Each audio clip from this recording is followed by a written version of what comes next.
नमस्कार। सरोकार कार्यक्रम में आप सभी दर्शकों का हार्दिक स्वागत, अभिनंदन। दर्शकों, आज 8 मार्च है, यानी कि अंतर्राष्ट्रीय महिला दिवस। दर्शकों, हम आपको यहाँ ये बता दें कि अंतर्राष्ट्रीय महिला दिवस लगभग हम मनाते हुए हमें 100 वर्षों से ज़्यादा हो गया है। आज भी हम मना रहे हैं। कारण क्या है इसके पीछे मनाने का? वो ये कि महिलाओं को सशक्त करना, महिलाओं को जितने भी उनके अधिकार हैं उनके बारे में उनको बताना, उनको जागरूक करना, उद्देश्य मुख्य रूप से ये है। 100 वर्षों के बाद भी हम कहाँ पहुँचे हैं, बहुत सारी बातचीत तो हम करने वाले हैं। और दर्शकों, हम आपको यहाँ पर ये भी बता दें कि जैसे महिलाओं को ये कहा जाता है कि ये दया, शर्म, प्यार और सहनशीलता के लिए, अगर महिलाओं के लिए हम कहें तो ये कहा जाता है। लेकिन आज के परिप्रेक्ष्य में अगर हम बात करते हैं तो वही महिला जहाँ पर शर्म, हया, दया और सहनशीला कहा जाता है, वहीं पर आज महिलाओं को दुर्गा, लक्ष्मी और काली का रूप भी कहा जाता है। तो क्यों नहीं इस अंतर्राष्ट्रीय महिला दिवस को हम शक्ति पर्व के रूप में भी मना सकते हैं। और दर्शकों, हर वर्ष अंतर्राष्ट्रीय महिला दिवस में एक थीम दी जाती है और इस वर्ष की मैं थीम आपको बता देती हूँ। इस वर्ष की जो थीम है वो है invest in women, accelerate progress. यानी कि महिलाओं के लिए अगर हम इन्वेस्ट करते हैं, वो चाहे क्षेत्र कुछ भी हो, तो उनको हम प्रगति में गति देते हैं। तो ये हमारा आज का जो थीम है और इसी थीम पर जो है पूरे वर्ष कार्य किया जाता है। बहुत सारी बातें हम करने वाले हैं अंतर्राष्ट्रीय महिला दिवस पर और बहुत सारे मेहमान भी हैं हमारे साथ स्टूडियो में, जिनसे कि मैं आपका तारुफ करवाती हूँ। सबसे पहले हमारे साथ हैं हेमलता बहन। आप किसी भी, उत्तराखंड में अगर मैं कहती हूँ तो आप किसी भी परिचय के लिए मोहताज नहीं हैं। आप आस की सचिव हैं और उत्तराखंड में बहुत अच्छे से आप काम कर रही हैं, समाज सेवी भी हैं। और साथ ही हमारे बीच में हैं डॉक्टर माधुरी डबराल। आप ब्रांड एम्बेसडर हैं कॉथेक की। और साथ में हमारे बीच हैं कैप्टन यशिका हटवाल त्यागी। आप कारगिल योद्धा हैं। और साथ में हमारे बीच हैं अनीता शास्त्री जी। आप समाज सेविका हैं, महिलाओं के उत्थान के लिए बहुत काम करती हैं। आप सभी का मैं बहुत बहुत स्वागत करती हूँ स्टूडियो में और आप सभी को अंतर्राष्ट्रीय महिला दिवस की हार्दिक शुभकामनाएं। हमारे इस कार्यक्रम को देखने वाले विश्व की हर एक महिला को आज यानी कि अंतर्राष्ट्रीय महिला दिवस की हार्दिक शुभकामनाएं। और मैं यशिका जी आपके पास आऊँगी। आप कैप्टन हैं, रही हैं, आप फौज में, आर्मी में रही हैं और सबसे बड़ी बात है ये बड़ी चुनौतीपूर्ण एक हम कहें फील्ड है ये महिलाओं के लिए, बहुत आसान नहीं था। थोड़ा सा सफ़र बताइए अपना। आपने ये बिल्कुल सही कहा कि ये जो डोमेन है फौज, ये ट्रेडिशनली एक मेल डोमिनेटेड प्रोफेशन माना जाता है। आप जब भी एक सैनिक के बारे में सोचते हैं, सबसे पहले एक मेल फिगर दिमाग में आती है। जब मैंने फौज ज्वाइन करी, वो बहुत शुरुआती दौर था जब लड़कियां फौज में आईं। 1994 में मैं कमीशन हुई आर्मी ऑर्डिनेंस कोर में। वो समय लड़कियों के लिए इतना शुरुआती दौर था कि किसी को पता नहीं है लड़कियां फौज में आ रही हैं, किस तरीके की ट्रेनिंग होगी, कहाँ कहाँ इनको एम्प्लॉय किया जा सकता है, क्या ये चैलेंज ले सकती हैं या नहीं, क्या ये नाजुक हैं या ये इस फील्ड के लिए जो मजबूती चाहिए शारीरिक मानसिक उसे कर सकती हैं या नहीं। तो जब मैंने 1994 में फ़ौज ज्वाइन करी और मेरी तैनाती भारतीय सेना की जो लॉजिस्टिक्स विंग होती है उसमें मैं पहली महिला अफसर थी जो हाई एल्टीट्यूड और एक्सट्रीम कोल्ड क्लाइमेट की मैंने पोस्टिंग ली। लेह लद्दाख से लेकर सियाचिन ग्लेशियर तक हम भारतीय सेना को हर तरीके की रसद पानी मुहैया करा रहे थे। बिल्कुल। यशिका जी, मैं आपसे ये जानना चाह रही ना, जैसे कि जब आपने ज्वाइन किया 1994, बहुत आसान नहीं था। बिल्कुल। जो आपने चूज़ किया होगा ये फील्ड मुझे जाना है, तो घर वालों का भी ऑब्जेक्शन रहा होगा, क्योंकि हमेशा ये कहा जाता है कि जितनी भी यूनिफॉर्म्ड जितनी भी जॉब हैं उसमें आगे चलकर दिक्कतें आती हैं। मैं शायद बहुत खुशनसीब हूँ कि मेरा जन्म ही एक फ़ौजी परिवार में हुआ। मेरे पिताजी फ़ौज में थे और मैंने बहुत छोटी उम्र में उन्हें खो दिया। मैं मात्र 7 साल की थी जब मेरे पिताजी का फ़ौज की नौकरी के दौरान निधन हुआ और हम 3 बहनें थीं। मेरी माँ ने शुरू से 3 लड़कियों को ऐसा सिखाया कि जो करो उसमें परिवार का नाम हमेशा रोशन रहे। बिल्कुल। मैं फौज में आई, मेरी बड़ी बहन डॉक्टर बनी जिन्होंने नेवी के हॉस्पिटल्स के साथ काम किया, उनकी शादी नेवल ऑफिसर से हुई। मैं फौज में आई और मेरी शादी एक फौजी ऑफिसर से है, और मेरी छोटी बहन एक सर्विंग एयरफोर्स ऑफिसर हैं जिनकी शादी एक एयरफोर्स ऑफिसर से है। कहीं ना कहीं देश सेवा में पूरी तरह से बिल्कुल लगा हुआ है परिवार। और इसमें परिवार का बहुत बड़ा हाथ होता है। जब आपको परिवार से सपोर्ट मिलता है, 99 में जब कारगिल की लड़ाई छिड़ी तो उस समय मैं शुरू से लड़ाई के शुरुआती दिन से आखिरी तक लड़ाई के उस पूरे माहौल में थी। भारतीय सेना को तैयार कर रहे थे लड़ाई के लिए, और फिर जो जीत हमने हासिल करी उसे दुनिया ने देखा। बिल्कुल। और आपने जब हम थोड़ी देर पहले बैठे हुए थे तो आपने ये भी जिक्र किया था कि आप उस समय मां बनने वाली थी। बिल्कुल, मैं 5 मंथ्स प्रेग्नेंट थी। और मुझे ऐसा लगता है कि नारी चाहे तो शरीर, दिमाग, दुनिया, एनवायरनमेंट, हर चीज से आगे बढ़कर वो सिर्फ एक इंसान के तौर पर खुद चमक सकती है और दुनिया को रास्ता दिखा सकती है। बिल्कुल। मैं डॉक्टर माधुरी डबराल जी आपसे जानना चाहूंगी, जैसे आज का अंतर्राष्ट्रीय महिला दिवस हम मना रहे हैं जी, कितना जरूरी है ये? मुझे लगता है मैम, जो हम अंतर्राष्ट्रीय महिला दिवस, पहले तो मैं यही कहना चाहूँगी कि जो दिवस मनाए जाते हैं ये मुझे लगता है कुछ कमज़ोर हैं, उनके लिए स्पेशल कोई डे बनाया गया है। तो अगर आज से हम 2 दशक पीछे चले जाएं तो स्थिति कुछ वैसी ही थी? मैं कहूँगी कि आज जैसी तो नहीं है, क्योंकि आज काफ़ी इम्प्रूवमेंट हुआ है। अगर मैं अपने को देखूँ, अपने आसपास की महिलाओं को देखूँ, तो आज महिलाएं अवेयर हुई हैं, जागरूक हुई हैं अपने कार्य के प्रति, अपने सशक्तिकरण के प्रति। लेकिन 2 दशक पहले शायद स्थिति कुछ भिन्न थी, लेकिन अभी भी हम वहाँ नहीं पहुँच पाए हैं। मैंने जैसे अभी कहा कि लगभग 100 वर्ष हो गए हमें मनाते हुए अंतर्राष्ट्रीय महिला दिवस, लेकिन स्थिति जहाँ की तहाँ अभी। लेकिन अभी अगर हम 2 दशक पीछे जाते हैं तो स्थिति पहले से अभी से खराब थी, अभी हम पहले से बेहतर स्थिति में हैं। मुझे लगता है कि थोड़ा बेहतर हम हुए हैं, ज़रूर हुए हैं, लेकिन हाँ आज भी कुछ पहलू ऐसे हैं जहाँ पर अगर हम दूर दराज के देखें या अवेयरनेस उस लेवल की अभी भी नहीं आई है मैम, जहाँ तक अभी आना चाहिए। मुझे लगता है थोड़ा सा भी कमी है और इस पार्ट में अभी और मुझे लगता है कि पुरुषों के मुकाबले महिलाओं को ज़्यादा इसमें महिलाओं का सपोर्ट करना चाहिए।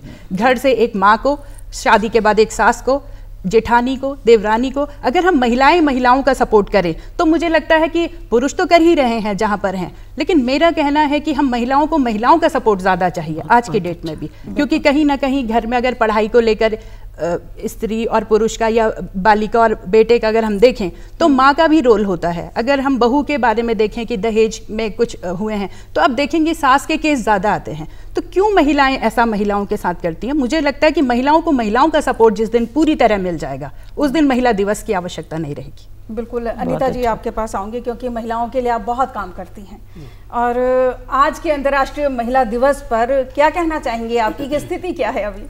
सर्वप्रथम तो मैं आज अंतर्राष्ट्रीय महिला दिवस पर समस्त मातृशक्ति को शुभकामनाएं देती हूँ, वंदन करती हूँ, उनको नमन करती हूँ। और आज की जो स्थिति है, मैं अगर बात करूँ तो बेहतर है क्योंकि हमारे को जो जेंडर इक्वलिटी, लैंगिक समानता, ये सब चीज़ें हमें मिल रही हैं और काफ़ी क्षेत्रों में हम आगे हैं, सब क्षेत्रों में जा रही हैं। और जो क्षेत्र मेल डोमिनेटिंग क्षेत्र था उस पर भी एकाधिकार अब महिलाएं कर रही हैं। मतलब एक अंडरग्राउंड वाटर से लेके चांद तक पहुंची है महिलाएं। तो मुझे लगता है काफ़ी कुछ हद तक स्थिति बहुत अच्छी हुई है पहले से। और मैं कहूँ अगर अंतर्राष्ट्रीय वुमेन्स डे की बात करूँ तो जैसा कि 100 साल लगभग हो गए मनाते हुए, एक श्रमिक महिला आंदोलन से शुरू हुआ था वुमेन्स डे का जो मनाने का। वो उस समय क्या था, शिकागो से स्टार्ट हुआ था, 15,000 महिलाओं ने इस आंदोलन को शुरू किया था। उनकी मांग क्या थी कि हमें एक तो वोट का अधिकार हो और समान काम समान वेतन मिले।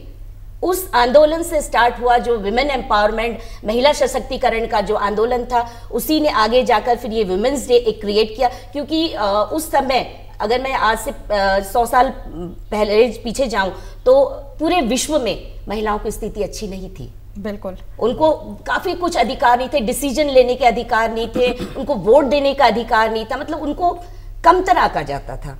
तो अगर मैं कंपेयर करूं तो आज स्थिति बहुत अच्छी है। और हम अपने देश की बात करें तो अभी अपने देश में बहुत तरक्की हुई है। 33% आरक्षण हमें मिल गया अब राजनीतिक भागीदारी में भी। बिल्कुल। हमारे राज्य ने सरकारी नौकरी में 30% आरक्षण दिया, तो बहुत विमेन एम्पावरिंग तो हो ही रही है। बिल्कुल। हेमलता जी, मैं आपसे जानना चाहूंगी, आपने जो काम किया है उत्तराखंड में, जैसे मैंने अभी कहा कि परिचय की मोहताज तो नहीं है आप बिल्कुल भी, आप आस के सचिव भी हैं। और जैसे अभी इन्होंने कहा कि जो एक लैंगिक असमानता की वजह से जो है हमारे देश में बहुत सारी सामाजिक बुराइयां पनप रही थी, अभी स्थिति क्या है? और अगर मैं गांव की बात करती हूँ, क्योंकि आप गांव के लोगों के बीच में भी रहती हैं, ये बड़ी अद्भुत बात है कि जहां हम कुछ लोग, कुछ प्रतिशत महिलाएं ये सोच के बहुत खुश हो रहे हैं कि हम समान दर्जे में हैं, उनके लिए परिस्थितियां अनुकूल हुई हैं, उनके परिवार के लोगों ने सपोर्ट किया है, वहीं दूसरी तरफ 50% जो आबादी आपकी जो महिला है उसके साथ में नाइंसाफ़ी भी उतनी है। अभी मेरी साथी ने कहा कि महिलाएं राजनीति में या प्रधान बनी है या क्षेत्र पंचायत, जिला पंचायत, जो अलग अलग पदों पर। आप देखिए ना, आज भी मैं आज की डेट पर बात कर रही हूँ, 100 साल आज़ादी की, महिला आज़ादी की हम बात कर रहे हैं, और ये बड़ी चुनौती है हमारे लिए कि हम उन स्त्रियों के पतियों को वहाँ पदेन अधिकारी बना रहे हैं। क्यों नहीं डायरेक्ट वो प्रतिनिधि बात करती, क्यों नहीं उसके साथ डील करती ब्यूरोक्रेसी, क्यों नहीं उसके साथ डील करती राजनीतिक जो चीज़ें होती हैं, उस पद पर अगर जिले में है, राज्य में है, जी। तो वो महिला करे, वो उस महिला को स्वीकार्यता दिलाना और उसको पूरी तरह से सशक्त बनाना, ये बहुत बड़ा एक अभी चुनौती है हमारे राज्य, हमारे देश में। जी। और दूसरा सवाल आता है, जो पहाड़ पे बैठी महिला है, मैं बार बार उसका जिक्र करती हूँ कि उसकी जल जंगल जमीन का जो एक बोझ, जो कार्य बोझ है, उसे कम करने में अभी भी हम बहुत चुनौती फेस कर रहे हैं, अभी भी हम झेल रहे हैं। ये अच्छी बात है कि शिक्षा हमारे राज्य में आई, बहुत अच्छी शिक्षा हमारे यहाँ आई है। वो अगर हम आज से 50 साल पहले की बात करें तो हमको दर दर भटकना पड़ता था, 8वीं के बाद भी, 8वीं भी बड़ा मुश्किल होता था करना। शिक्षा पर हम आगे बातचीत करेंगे। प्रोड्यूसर महोदय से मैं रिक्वेस्ट करूंगी, यहाँ पर हमारे पास महानिदेशक दूरदर्शन कंचन प्रसाद मैडम का एक संदेश आया है, उसे प्ले कर दीजिए। Celebrate elegance, celebrate grit, celebrate determination, celebrate love, celebrate the nurturing effect of every woman. Today I salute every woman who are making a difference in the lives of every individual each day. Happy International Women's Day. Thank you so much, ma'am. जैसे कि हम शिक्षा की बात कर रहे थे, अनीता जी, आप भी गांव के बीच में महिलाओं के साथ काम करती हैं। शिक्षा का स्तर जब से हम ये कहें कि 2 दशक पीछे चले जाते हैं, तो वहाँ पर परिवार वाले, क्योंकि बच्चियों को जब थोड़ी सी वो बड़ी हो जाती हैं, 8th क्लास तक आ जाती हैं, जब उनके पीरियड्स स्टार्ट हो जाते हैं, तो उसके बाद वो दूर दराज स्कूलों में भेजना पसंद नहीं करते, और उनको ऐसा लगता है कि नहीं, अब ठीक है, इसके बाद जो है आगे की पढ़ाई के लिए घर पे ही रहे, या फिर प्राइवेट पढ़ाई कर दी, या फिर पढ़ाई छूट ही जाती है बहुत सारे बच्चियों की। अभी की स्थिति बताइए, क्योंकि बहुत सारी चीज़ों में बदलाव आया है। बिल्कुल, आप सही कह रहे हैं।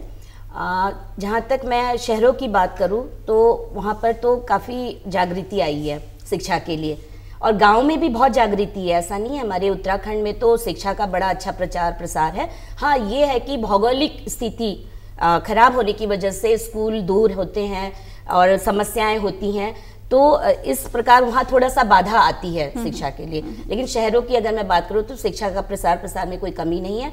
अब क्योंकि आज की माताएं भी पढ़ी लिखी हैं, तो वो अपनी बच्चियों को प्रमोट करती है कि पढ़ो पढ़ो, कुछ करना है, आपने कुछ बनना है।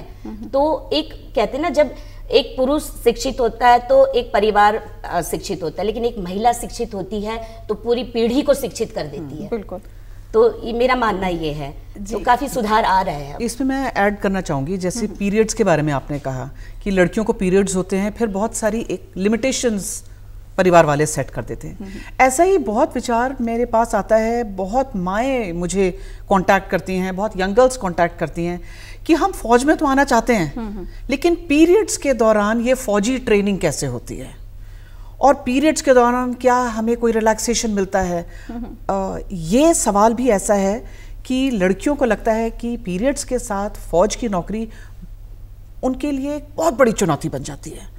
तो मैं अपनी तरफ से बहुत प्रयास करती हूँ कि मैं मिलिट्री ट्रेनिंग और पीरियड्स को किस तरीके से आप साथ लेकर आगे बढ़ें, क्योंकि दोनों ही आपके जीवन का हिस्सा है। पीरियड्स आपके जीवन का हिस्सा है, ये मेडिकल कंडीशन नहीं है। और उस सपने के लिए आगे बढ़ना, दोनों चीज साथ में बढ़ें और हम आगे बढ़ें। ये इंपॉर्टेंट है कि हम इसके ऊपर बातचीत करें, and I am very thankful कि आप ये पॉइंट लेकर आए। बिल्कुल, और साथ में ये बता दीजिए ना, क्योंकि आपने तो ट्रेनिंग भी ली है, जॉब भी किया है, तो उसके बारे में थोड़ा बताइए, कितना डिफिकल्ट होता है उस टाइम? देखिए, पीरियड्स के दौरान छोटी छोटी चीजें जैसे स्विंग, अब फौज के लिए आप मैंडेटरी टेस्ट है स्विमिंग क्लियर करना। अगर आप स्विमिंग पास नहीं करते तो आप पास आउट नहीं हो सकते एज एन ऑफिसर। स्विमिंग कैसे करें अगर आपको पीरियड्स हो रहे हैं? आपको लॉन्ग डिस्टेंस रनिंग करनी है, क्रॉस कंट्री रनिंग करनी है, पीरियड्स हैं, पेट में दर्द हो रहा है, पीठ दर्द हो रही है, कैसे दौड़े? लेकिन अगर आपने वो रेस कंप्लीट नहीं की, then again you are lagging behind. और फिर लोग ये भी सोचते हैं, अरे लड़की है, देखो दौड़ नहीं पा रही, देखो लड़की है, ऐसे आता नहीं। तो मुझे ऐसा लगता है कि हमें मेंस्ट्रुअल कप्स, इसके बारे में बहुत बातचीत करनी चाहिए, क्योंकि वो आपको अलाउ करता है कि आप एक लंबे समय तक 3 से 4 घंटे तक आप बिना किसी परेशानी के, बिना अपने सपनों को रोके, अपनी उड़ान को रोके, बिल्कुल फ्री रह सकते हैं, आप बिल्कुल मेहनत करें। तो देयर आर मेंस्ट्रुअल कप्स, आप टैम्पॉन्स का सहारा लें, आप बार बार अपने पैड्स चेंज कर सकते हैं, हाइजीन मेंटेन रखें। और दूसरी चीज जो एक बहुत बड़ा मिथ है कि हम दौड़ें कैसे, एक्सरसाइज कैसे करें पीरियड्स के दौरान, तो मैं सबको बताना चाहती हूं कि अगर आप थोड़ी बहुत एक्सरसाइज करते हैं पीरियड्स के दौरान, तो ये आपके शरीर को बहुत चुस्त रखता है, तंदुरुस्त रखता है, और पीरियड्स के दौरान होने वाली तकलीफों के लिए आपके शरीर को तैयार करता है। यशिका, एक बात मैं यहाँ पर ये जरूर कहूँगी, अगर 1994 बैच के आप हैं और उस टाइम लड़कियों ने अपने आप को पीछे रख दिया होता, हार मान ली होती, तो शायद आज एनडीए के लिए लड़कियों को अनुमति नहीं मिलती। आपने 30 साल की वो जर्नी मेरे सामने खोल दी है। 30 साल हुए हैं लड़कियों को फौज में आए, और मैं 1 सेकंड लूंगी बताने के लिए कि शुरुआत में इसको नाम दिया गया था WSES, यानी women special entry scheme. Scheme थी, चली नहीं तो डब्बा बंद। स्कीम तो अब ये लड़कियों को सिर्फ एक मौका चाहिए था कि आप हमें एक चांस दीजिए, करना था उनको। और जहां वो दरवाजे में पैर अड़ा, लड़कियां अंदर गईं, और दुनिया ने देखा 30 साल के बाद आज national defence academy permanent commission, लड़कियां कमांडिंग ऑफिसर के तौर पर अपने इंस्टॉलेशंस को लीड कर रही हैं। सिर्फ 2 या 3 जगह है, एक इन्फेंट्री है, एक आर्मर्ड है, जहां लड़कियां नहीं है।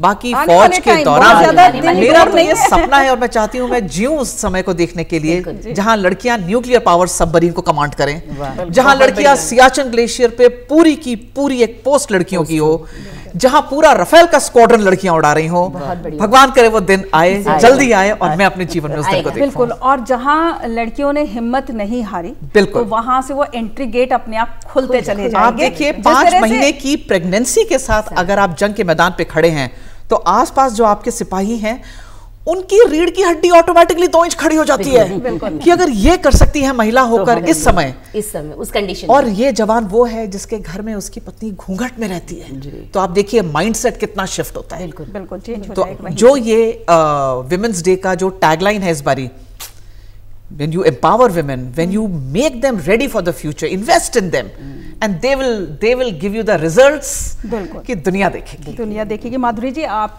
जैसे अभी आपने बताया था कि कॉथिक के ब्रांड एम्बेसडर हैं आप, हाँ जी, अपने बारे में थोड़ा सा बताइए, कैसे जुड़ी आप? मैम एक्चुअली क्या है कि मेरी जो जर्नी है वो 21 साल से मैं केंचुओं के बीच हूँ। सबको थोड़ा सा बड़ा अजीब सा लगा कि भाई वैसे कहा जाए तो आप बिजनेस वुमन हैं। हाँ, मैं मतलब मेरा जो मोटिव था मैम, क्योंकि मेरी जब MSc हुई उस दौरान उत्तराखंड 2002 का मेरा MSc और 2000 में हमारा जो उत्तराखंड है वो अलग हुआ, और जब उत्तराखंड बना तो एक बात हुई थी कि हम इसको जैविक प्रदेश बनाएंगे। तो जैविक प्रदेश को लेकर मेरा ये था कि हम इसको जैविक अगर बनाने की सोच रहे हैं तो हम कैसे इसकी तरफ जाएं। तो उसके लिए जैविक खादों का होना बहुत ज़रूरी है, जैविक की नॉलेज होनी बहुत ज़रूरी है। तो उस तरह से रुझान बढ़ा और मुझे लगा कि हम क्यों ना, और दूसरा वेस्ट मैनेजमेंट पे बहुत बात होती थी, तो waste management, organic waste management, इन सारी चीज़ों को लेकर ये था कि जो हमारे यहाँ आपने देखा होगा जगह जगह आज भी मैम स्थिति नहीं बदली है, कूड़े के ढेर अब जगह जगह आपको नजर आएंगे। सफाई का कोई बहुत ज़्यादा व्यवस्था हमारे यहाँ उतनी अभी है नहीं, चाहे आप नगर पालिका बना लीजिए, चाहे आपके गाड़ी आनी, लेकिन कहीं ना कहीं एक भारत अभियान चल रहा है, स्वच्छ भारत चला था, उसके बाद भी मैम वो सारे जगह का उठाकर कहीं ना कहीं एक जगह भी प्रॉपर वेस्ट मैनेजमेंट हुआ नहीं। तो उस समय से ये था कि एक मैंने पढ़ा एक केंचुआ है, वो आपके सारे ऑर्गेनिक वेस्ट को खाकर आपके लिए खाद बना रहा है, और खाद भी जैविक, जिसको कि ब्लैक गोल्ड का नाम दिया गया। तो बड़ा एक इंटरेस्टिंग टॉपिक लगा, तो लगा क्यों ना इसमें काम किया जाए, और वहाँ से काम शुरू किया। तो केंचुए मतलब केंचुए वाली महिला, केंचुआ पालने वाली, तो मैं केंचुओं के साथ मेरा अधिकतर जीवन व्यतीत होता है। आपके साथ और भी महिलाएं जुड़ी होंगी? हाँ जी मैम, मेरे साथ हमारे स्टाफ में तो एक दो महिलाएं हैं, लेकिन जो नियर बाय जो हमारे गांव हैं, क्योंकि गौशाला आजकल गाय सबके पास है, मैं जिस कोटद्वार रीजन से आती हूँ, भाबड़ से, वहाँ पे खेती भी होती है और गाय भी हैं। तो कहीं ना कहीं हम लोग, जब शुरू में मैंने काम शुरू किया था, थोड़ा सा मैं बताना चाहूँगी इस बात को, तो मैंने PhD की हुई है इस सब्जेक्ट में। तो लोगों का कहना था देखो PhD करके गोबर ही उठा रही है, और थोड़ी इस तरह की बातें आई, मतलब बड़ी इंटरेस्टिंग सा फेज था। देखो पढ़ लिख कर तुम गोबर ही उठाना था, तो फिर इतना पढ़ने की जरूरत क्या थी। अच्छा, और हमारे गढ़वाली में आपने सुना होगा तो कितुल बोलते हैं केंचुए को, कितुल पल नीचवा, तो एक मतलब बारी देखी तुम कितुल पल नीचवा, तो इस नाम से मैं थोड़ा सा था। लेकिन 2014 आया, मोदी जी ने जगह जगह स्वच्छ भारत की बात की, कंपोस्ट की बात की। अगर आपने लोगों की उस समय बात सुनी होती तो शायद आप हट सकती थी उस समय। हाँ बिल्कुल हट जाती थी, लेकिन मैम कहते हैं ना हर स्त्री के पीछे जो है पुरुष होता है, तो मेरे हस्बैंड जो मेरे लाइफ पार्टनर हैं, एक स्त्री का हाथ होता है, हाँ, कहते हैं, तो एक महिला के पीछे भी एक पुरुष। तो मैं इस बात को भी कहना चाहूंगी कि मेरे हस्बैंड ने मुझे बहुत सपोर्ट किया इस मामले में, और उन्होंने कहा सुनने की जरूरत नहीं, आप अपना काम करो। तो मतलब मुझे लगता है ये मंच एक अच्छा मंच है जिसमें कि मुझे बोलना चाहिए। पुरुष हमेशा से बुरे नहीं होते, हम अगर यहाँ बैठे तो कहीं ना कहीं हमारे पीछे पुरुषों का हाथ जरूर है, चाहे वो पिता के रूप में हो, चाहे वो पति के रूप में हो, चाहे वो भाई के रूप में हो, किसी ना किसी रूप में सपोर्ट जरूर होगा। तो वहाँ से शुरू की, और आज हमारी जो खाद है मैम, 2014 जब स्वच्छ भारत आप जानती हैं, उस समय केंचुए पालन, केंचुए की खाद की बात बहुत उठी। उसके बाद इसको जैसे काम को पंख लगे, और आज घर घर में मतलब लोग जानते हैं, कोई बनाने की सोचता है, कोई खरीदने की सोचता है, कोई ना कोई कहीं ना कहीं जैविक से जुड़ने की सोचता है। तो मुझे लगता है जैविक प्रदेश की अगर हम बात करते हैं तो जैविक खादों की बात अवश्य होनी चाहिए। और जो अभी ये चुनौतीपूर्ण है, लेकिन ये मैम चुनौती तो किस काम में नहीं है, हर काम में चुनौतियां हैं, और महिला अगर किसी काम को करना चाहती है तो चुनौतियां मुझे लगता है थोड़ी बढ़ जाती हैं, क्योंकि कुछ नया भी मैम, क्योंकि एक माँ के रूप में भी हम है, तो हमें हमारे पास घर भी होता है, हमारे पास बच्चे भी होते हैं, हमारे पास ससुराल भी है, हमारे पास माँ और अपना काम भी है। तो सारी चीज़ों को मैनेज करते हुए एक महिला ही चल सकती है, मैं ये भी कहना चाहूँगी। और आज बहुत अच्छा लगता है जब एक रिकग्निशन मिलता है आपको, आप जैसे यहाँ पर मंच में बुलाया जाता है, तो लगता है कि कहीं ना कहीं वो जो मेहनत है, वो जो हमारी काम के प्रति ये था कि नहीं अपना चुनौतीपूर्ण कुछ अलग हटकर करना है, तो अच्छा है। लेकिन अभी भी मुझे लगता है घर की महिलाओं का बहुत सपोर्ट है। अच्छा, जैसे आप कौथिग से जुड़ी हैं, तो उसके बारे में भी थोड़ा सा बताइए कि किस तरह से काम होता है, क्या करते हैं उसमें? मैम कौथिग जो है वो जो प्रवासी हमारे उत्तराखंड के भाई बहन हैं, जो बेसिकली मुंबई में ये कौथिग ऑर्गेनाइज होता है, और वहाँ पर जो है, तो क्योंकि वो घर से दूर हैं, अब वो दूर हैं तो कोई ना कोई फेट है, ये हाँ, मेला लगता है, और कहीं ना कहीं आपसी लोगों को मिलाने का, जैसे कौथिग और मेले खोले हमारे यहाँ बोला जाता था कि सारे लोग चलते हैं, मेल मिलाप हो जाता है, वैसे किसी को फुर्सत होती नहीं है। लेकिन इसमें क्या है कि आप सारे उत्तराखंड के लोगों को एक मंच पर लाने का, एक जगह पर लाने का, आपसे मिलवाने का, संस्कृति का आदान प्रदान, आप किसी डिस्ट्रिक्ट से हैं, आप दूसरे डिस्ट्रिक्ट से हैं, तो उन चीज़ों के बारे में जानने का अवसर मिलता है, आप लोगों को मिलने का अवसर मिलता है। और कहीं ना कहीं अगर हमें उत्तराखंड से हम लोग मुंबई जा रहे हैं तो यहाँ के हम संस्कृति को लेकर जा रहे हैं वहाँ। बिल्कुल। मैं अब हेमलता जी आपके पास आती हूँ, क्योंकि आप आज की सचिव हैं जी, क्या काम करते हैं उसमें आप? हम लोग टीबी मुक्त अभियान के लिए काम कर रहे हैं जी, और सिर्फ दवाई सरकार के साथ कोऑर्डिनेट करके हम काम कर रहे हैं, चाहे वो डिस्ट्रिक्ट हो, टीयू माने जो हमारा ऋषिकेश टीयू है, ऋषिकेश उससे ऊपर डिस्ट्रिक्ट आ गया, फिर स्टेट। उसके साथ साथ उनके बारे में जानना, उनके बारे में उनके जो डिप्रेशन वाली सिचुएशन है उसको ख़त्म करना। उसके आगे चल के हमने एक अभियान शुरू किया था जो आज तो बाद में बनाई। पहले एक अभियान शुरू किया था, नंदा तू राजी खुशी रहे, एक अभियान टीबी से मुक्ति की ओर। क्योंकि नंदा राजजात हो रही थी तो हमसे मुझे लग रहा था कि लोग जा रहे हैं नंदा राजजात के लिए, तो क्यों ना मैं उसकी नंदाओं के लिए काम करूं। टीबी मुक्ति के लिए काम करते हैं जी। और सिर्फ क्या लड़कियों के लिए करते हैं कि नहीं, दोनों सबके लिए काम करते हैं। लेकिन एक शुरुआत, क्योंकि जैसा कि अभी आपने भी कहा कि जब समस्या आती है ना तो स्त्रियों के लिए थोड़ा बढ़ जाती है, इसी तरह से लड़कियों के लिए बहुत ज़्यादा दिक्कत थी। और इसमें सबसे बड़ी दिक्कत है स्टिग्मा, जो भेदभाव है। और इस भेदभाव के शिकार की आपको बताना नहीं है, शादी नहीं होगी, कोई रिश्ता नहीं होगा, लोगों को लगेगा तो बोलेंगे कौन से पाप की सजा मिल रही है। ये जो स्टिग्मा है ये बड़ा खतरनाक है। लेकिन हम बहुत भाग्यशाली हैं, आज हमारे पास हम 1,500-2 हज़ार से ऊपर रोगियों के साथ काम कर चुके, टीबी मुक्त हो चुके। लेकिन आज हमारे पास 50 लड़के लड़कियों की फर्स्ट क्लास एक टीम है नंदा तू राजी खुशी रहे अभियान की, वो अब सपोर्ट कर रहे हैं इस कार्यक्रम को। और हमारे पास कोई ऐसी फंडिंग नहीं होती है, सबसे बड़ी बात है, हमने अभी तक ऐसी कोई फंडिंग नहीं ली है। तो ये एक सेवा है जो हमें लोगों के लिए एक भाव है कि आपका किसी ने हाथ बढ़ाया 6 माह तक, क्योंकि इसमें देखें ना 6 माह से करीबन 3 से 4 साल तक की बीमारी होती है, अलग अलग तरह की टीबी है, एक टीबी नहीं होती है। तो ऐसे में आप एक दिन बुखार की दवाई खाने में कितना परेशान होती हैं, उनको 6 महीने खाना पड़ता है। वो 6 महीने उनको प्यार, स्नेह और उनको किसी तरह स्ट्रॉन्ग बना के आप करेंगी तो मेरे ख्याल से हम टीबी मुक्त भारत अभियान की पूरी परिकल्पना। और दूसरा इसमें एक और ताकत जो आई वो हमारे माननीय प्रधानमंत्री जी ने जब कहा ना निक्षय मित्र बनाने, और हम वो काम कर रहे थे, हम 2006-07 से वो काम कर रहे थे, क्योंकि हम लोगों ने तो स्पेसिफिक शोध करने के बाद इस चीज़ को सामने लाए कि पोषाहार बहुत ज़रूरी है, क्योंकि दवाइयों के साइड इफ़ेक्ट होते हैं। पहले डॉक्टर भी स्वीकार नहीं करते थे, लेकिन धीरे धीरे ये चीज़ें आज आ रही हैं और हमारी एक बहुत अच्छी मुहिम है। बहुत सारे लोग देश में काम कर रहे हैं, हम भी उनमें से एक हैं। बिल्कुल। और जैसे आज अंतर्राष्ट्रीय महिला दिवस सिर्फ ये पढ़ी लिखी महिलाओं के लिए नहीं है, ये देश की, विश्व की हर एक महिला के लिए ये दिवस है और उसे बोलने की आज़ादी उसे ज़रूर होनी चाहिए। मैं यहाँ पर आप सबसे एक एक विचार लेना चाहूँगी कि कहाँ पर आज हम हैं और क्या बदलाव आप देखना चाहती हैं। अनीता, आपसे शुरू करते हैं। देखिए, बदलाव तो अभी भी है, ज़रूरी है बदलाव, क्योंकि जहाँ तक लॉ एंड ऑर्डर की बात होती है तो वहाँ पर थोड़ा सा कमी रह गई है, क्योंकि हर दूसरे दिन आप देखते हैं कहीं रेप हो रहा है, कहीं पर मार के काट के फेंक दी जा रही, कहीं ऑनर किलिंग हो रहा है। तो इस पे ज़्यादा काम करने की आवश्यकता है, क्योंकि एक जब महिला घर से निकलती है तो कई तरह की नज़रें पड़ती हैं उस पर, तो उसकी सेफ्टी पे ज़्यादा काम होना चाहिए। बाकी शिक्षा का स्तर सब सही जा रहा है, बट सेफ्टी, महिला सुरक्षा इज़ वेरी इंपॉर्टेंट। तो मुझे ये कहना है कि महिला सुरक्षा पे ज़्यादा काम होना चाहिए। जी, आप बताइए। मुझे ऐसा लगता है कि जब भी कोई काम करने के लिए औरत घर से बाहर निकलती है और चाहे परिवार बढ़ता है, बच्चे हुए, सबसे पहले जो इजीएस्ट वे आउट है वो लड़की को लगता है कि अगर मैं अपनी नौकरी छोड़ दूंगी तो सब ठीक हो जाएगा। तो मुझे ये आपके प्रोग्राम के माध्यम से सब लड़कियां जो सुन रही हैं कि तरीका ढूंढिए, वो सपोर्ट सिस्टम तैयार करिए जो आपके लिए, वो जो बच्चे के शुरुआती साल हैं उस समय आपका एक सपोर्ट सिस्टम ऐसा होना चाहिए, चाहे परिवार है, चाहे आपका अड़ोस पड़ोस है, चाहे व्हाटएवर।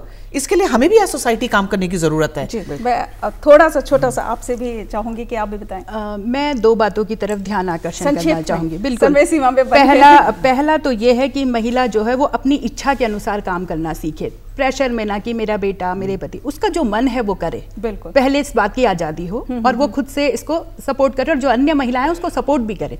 और दूसरा, माओं की जिम्मेदारी होनी चाहिए। जैसे बेटियों में संस्कार भरे जाते हैं, बेटों में संस्कार भरे जाते हैं। जी, बहुत संक्षेप में बताइएगा। मुझे लगता है कि एक तो जो हमारा स्वास्थ्य है उसका हमारे पर्वतीय क्षेत्रों में होना बहुत अनिवार्य है, अगर वो स्वस्थ नहीं रहेगी।